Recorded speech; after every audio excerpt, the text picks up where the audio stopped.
Y la acción, señor Rajoy, fue mandar mensajes al móvil de un delincuente que entraba en la cárcel con cuentas en Suiza, diciéndole, calma, diciéndole, aguanta Luis, sé fuerte, aguanta Luis, sé fuerte. Me parece muy grave que se publiquen comunicaciones privadas del presidente del gobierno, me parece muy grave. Me gustaría saber si alguien va a investigar esta filtración como se han investigado otras. Y también quiero decirle a toda esta campaña de bulos, de fango, de la ultraderecha y de la derecha de este país, que este gobierno va a seguir avanzando. Amigos míos, no hay forma seria de decir esto, pero lo voy a intentar. En los últimos 4 días el PSOE me ha acusado de sabotear los trenes de toda España, los medios de robar el cobre de los raíles, y la Comisión Europea le ha exigido a Sánchez cambiar la ley electoral para que no se cuelen más albises en el Parlamento Europeo. Yo, la verdad es que desconocía bastante mis superpoderes. Ladrón de cobre, experto en sabotajes ferroviarios y enemigo público 1 de Bruselas. Y además con bastante poco mérito por mi parte, lo de reconocer, porque lo único que he hecho es coger el móvil y ponerme a grabar cosas como los plenos vacíos o luego los diputados cobrando más de 9.000 euros al mes en dietas libres de impuestos, la mitad de ellas únicamente por ir a firmar una vez al día. Que es por eso por lo que nadie, ni PSOE, ni PP, ni Vox, ni nadie me quiere, ni me pueden ver, porque ninguno se ha puesto a denunciarlo, ¿no? Qué irónico, por cierto, que la Comisión Europea nos persiga más a nosotros que a la veintena de eurodiputados que son detenidos cada pocos meses por grandes casos de sobornos y de corrupción. A eso no les dicen nada. Pero bueno, amigos, pese a este moreno y a esta barba tan frondosa que veis, yo no he robado cobre en mi vida. Y no os he saboteado los trenes. Están usando unas declaraciones de hace media década en donde me refería a las medidas ilegales durante la pandemia. Ese tema tabú en el que ningún líder de ningún partido político en España recuerda, porque están arrodillados a los intereses de la OMS, ¿no?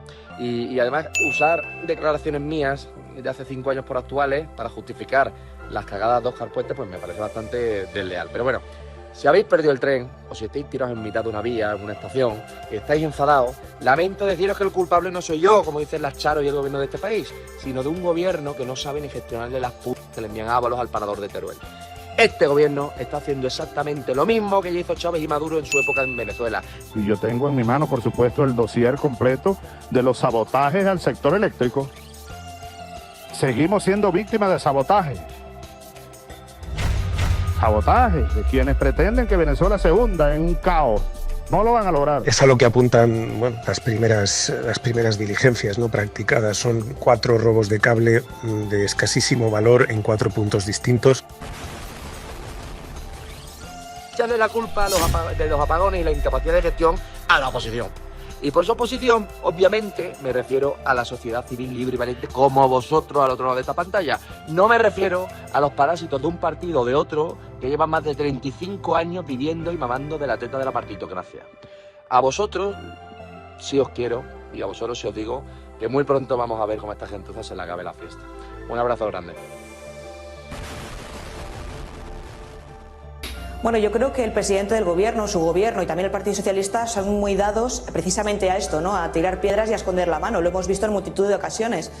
Cuando el gobierno o Sánchez son incapaces de asumir responsabilidades, culpan a los demás, culpan a la prensa diciendo que todos son bulos, culpan a los jueces, les acusan incluso de prevaricación, pero luego no denuncian la prevaricación. En este caso, como no pueden asumir que tengan piezas débiles dentro del partido, en este caso Ábalos, pues le echan la culpa a la UCO, y es algo habitual en este gobierno, ¿no? Son incapaces de asumir ninguna responsabilidad de todo lo que estamos conociendo y da una muestra de cómo es Pedro Sánchez y su gobierno. Yo creo que es una humillación y una degradación total, ¿no? Yo creo que estamos viendo cómo es Pedro Sánchez fuera y en su intimidad, que es exactamente igual, ¿no? Humilla esa altivez de la que hablaba Manso y yo creo que demuestra perfectamente quién es el personaje, ¿no? Yo reconozco que si hubiese publicado un mensaje de mi presidente, el presidente Feijóo, hablando con otro compañero en esos términos sobre mí, pues probablemente yo presentaría mi dimisión, ¿no? También es verdad que hemos visto en los últimos meses, incluso en los últimos años, que todo aquel que está en el gobierno de Pedro Sánchez necesita un requisito, que es carecer de dignidad, ¿no? Lo hemos visto en este caso con Margarita Robles, que entiendo que a lo largo del día de hoy presente su dimisión, y otros ministros, ¿no? Hemos visto también cómo trata a otros ministros. Hemos visto también cómo se refería a otro de sus compañeros de gobierno, al señor Pablo Iglesias, llamándole maltratador. Vamos a ver qué hace Podemos hoy, ¿no? A mí la verdad es que me parece bastante deleznable tratar así a tus propios compañeros. Y una cosa que ha quedado clara, ¿no? El señor Ábalos durante años ha guardado mensajes con el presidente del gobierno y con otros compañeros, los ha guardado en una memoria externa, es decir, los ha sacado de su móvil, los ha guardado en una memoria externa y se las ha dado a Koldo. Ahora dice que quiere escribir un libro de memorias. Bueno, este tipo de comportamientos yo creo que dicen mucho de él, ¿no?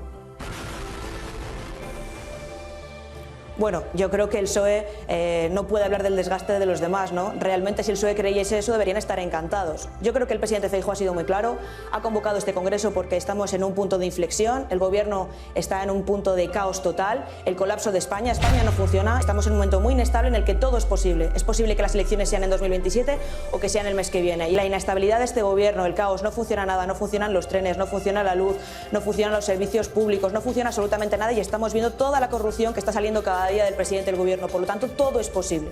Todo es posible y, por tanto, nuestra obligación es estar preparados para cualquier eventualidad.